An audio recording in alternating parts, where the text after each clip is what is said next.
Welcome to Kenton's videos. Enjoy the video. In this video, I will show how to make chocolate chip cookies, only way. Preheat your oven to 350 degrees F and line a baking sheet with parchment. Cream butter and sugars until light, then add eggs and vanilla. Fold in dry ingredients and chocolate chips gently, avoiding overmixing. Scoop uniform dough portions and chill for at least 1 hour to control spread and develop flavor. Keep ingredients simple and high quality for the best cookies.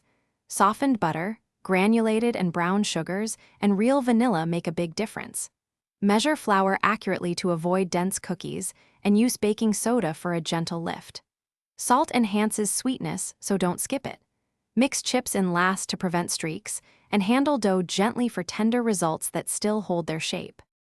Timing and temperature control deliver reliable cookies every batch. Use a consistent scoop size so cookies bake evenly without one batch overdone. Watch for edges to set while centers remain slightly soft, then remove from oven to finish on the hot sheet. Cooling briefly keeps cookies chewy, and transferring too soon can break them. Rotate sheets halfway through if your oven has hot spots. Thanks for watching. Consider subscribing if we helped you.